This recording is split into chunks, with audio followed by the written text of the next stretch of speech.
Ce matin, notre thème, une crise, une occasion de grandir.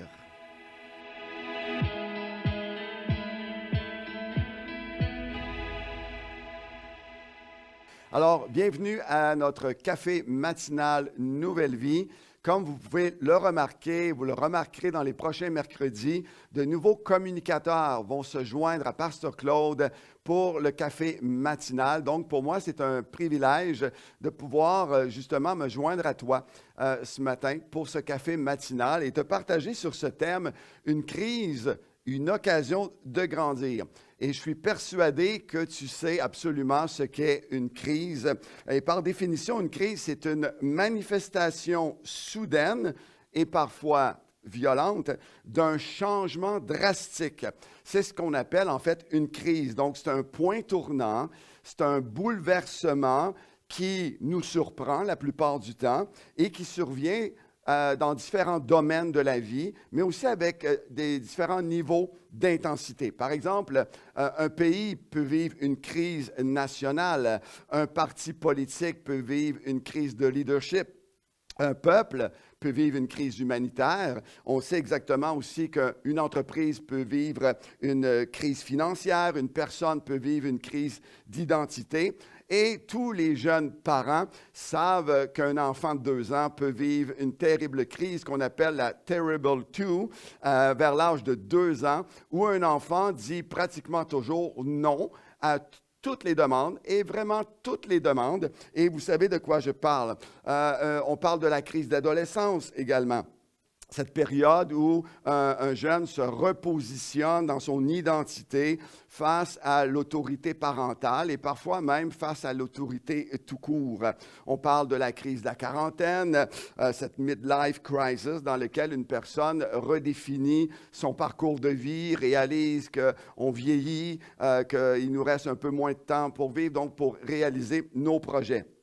La Bible est remplie également de récits de crise, qu'on pense à Adam et Ève lorsqu'ils ont été chassés du jardin d'Éden. C'est une crise.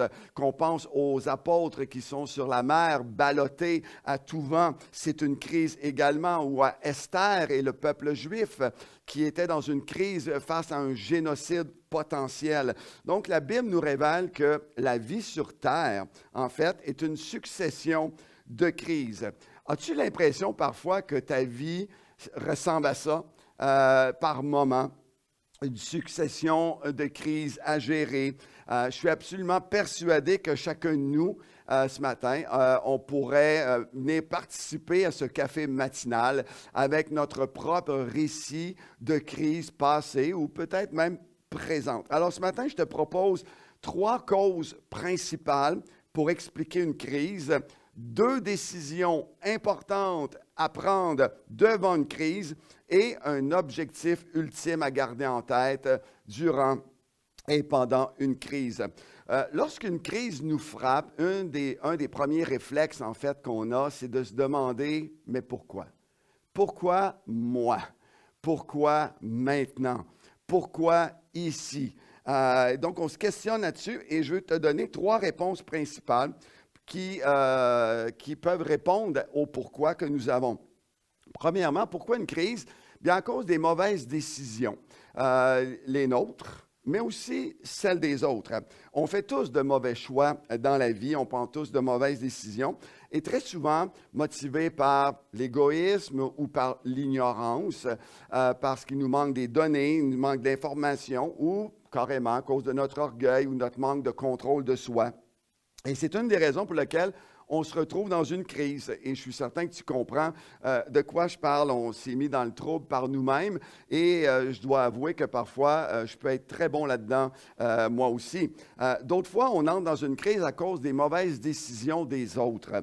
Leurs mauvais choix ont des conséquences sur notre vie, parfois très dramatiques, et on se retrouve dans une crise malgré nous. Et je pense à Joseph dans le livre de la Genèse, alors qu'il est vendu par ses frères qui ont fait une mauvaise décision à son égard, et il se retrouve vendu comme esclave, il se retrouve en Égypte, et quelque temps plus tard, il se trouve faussement accusé de tentative de viol par et sur la femme de son maître. Et il va donc passer un minimum de 2 ans incarcéré dans une prison égyptienne. C'est vraiment injuste et on ne peut vraiment pas le blâmer pour ces malheurs-là, mais il est quand même dans une crise. Il y a aussi, deuxièmement, les circonstances qui sont hors de notre contrôle. As-tu déjà remarqué que la vie sur cette terre n'est pas toujours ce qu'il y a de plus agréable, hein? Même dans les meilleures conditions possibles, il y a des circonstances désagréables qui surviennent, il y a des événements fâcheux qui nous surprennent, et parfois même, il y a des catastrophes qui nous tombent dessus sans crier gare. Donc, on ne contrôle pas tout ce qui nous arrive, tout ce qui se passe. Parce que si c'était le cas, si on pouvait vraiment tout contrôler, on éviterait tous les malheurs, on serait toujours heureux, on ne vivrait que du bonheur en toute sécurité. Même Jésus a été très clair sur ce sujet que notre maison soit construite sur le roc ou qu'elle soit construite sur le sable, la tempête vient, le vent souffle, les torrents frappent, toutes les maisons, riches ou pauvres, solides ou fragiles, elles sont toutes frappées. Donc, les circonstances de la vie sur Terre nous amènent parfois, nous apportent des crises. Et troisième explication, même notre foi en Dieu. Et pour deux sous-raisons essentielles. La première, je dirais, la contestation. Tu l'as probablement remarqué que croire en Jésus peut occasionner toutes sortes de réactions autour de nous lorsqu'on partage notre foi, et dont la contestation, voire même l'opposition carrément. Donc, on peut remarquer et facilement imaginer que la vie de Saul de Tarse a été beaucoup plus calme et sécuritaire avant sa conversion à Jésus que sa vie après sa conversion à Jésus et après qu'il soit devenu le célèbre apôtre Paul. Sa vie était, oui, remplie de la gloire de Dieu, était remplie de la présence de Dieu. Il a vu et expérimenté de grandes et merveilleuses choses de la part du Seigneur. Mais avec tout ça sont venus la contestation, l'opposition. Il a lui-même écrit qu'il était constamment en péril de la part de ceux qui ne croyaient pas en Jésus. Et il va conclure dans l'Épître à Timothée, il dit que ceux qui veulent vivre en accord avec la foi en Jésus vont vivre de l'opposition. Une deuxième raison ou explication par rapport à notre foi en Jésus, c'est la croissance. C'est le psychologue Erik Erikson qui a été un des premiers à parler des crises du développement reliées à la croissance des êtres humains. En fait, l'expression la crise d'adolescence, ça vient de lui, ça. Alors, toute croissance, c'est le résultat positif d'une crise. Lorsque tu sors positivement d'une crise, tu grandis, tu te développes et tu te diriges vers la maturité. Et c'est le même principe dans le royaume de Dieu. Quand Dieu te dirige vers une crise, tu as une opportunité de changer, donc une opportunité de grandir, de croître dans ta foi et dans ta relation avec Jésus. Et ça aussi, c'est une des réponses au pourquoi des crises. Je termine ce point avec quelques citations intéressantes de personnes qui ont parlé sur le pouvoir des crises. Quelqu'un a dit « La crise d'aujourd'hui, c'est la leçon de demain ». Quelqu'un d'autre a dit « Chaque crise est une opportunité de changement et de croissance. Par contre, les êtres humains n'acceptent le changement que dans l'absolue nécessité et ils ne voient l'absolue nécessité que durant une crise. » Alors, c'est paradoxal, mais c'est pour cela également les crises. En dernier, une crise n'est pas comme une maladie dont on ne peut pas sortir, elle est plutôt comme une sorte de nouvelle naissance. Alors, OK, d'accord. Mais je fais quoi? Qu'est-ce qu'on peut faire? Deux décisions importantes devant une crise. Premièrement, ne pas prendre de décision majeure devant et au début d'une crise. Parce que notre première réaction spontanée, aux premiers instants d'une crise, c'est de réagir avec beaucoup d'intensité en prenant des décisions drastiques, majeures, qu'il nous faut souvent revenir sur nos pas parce qu'on réalise qu'on a réagi trop vite et trop fort. Par exemple, ça ne va pas très bien au boulot, on donne notre démission et on se dit, je vais me trouver un autre job ailleurs. Et parfois, l'autre job ne vient pas toujours aussi vite qu'on aurait voulu. Un autre exemple, un couple vit une crise après 5, 10 ans de mariage. Et là, on pense à la rupture. On se dit, c'est terminé, c'est fini entre nous. C'est difficile dans les études. On pense à tout arrêter, aller se trouver un job.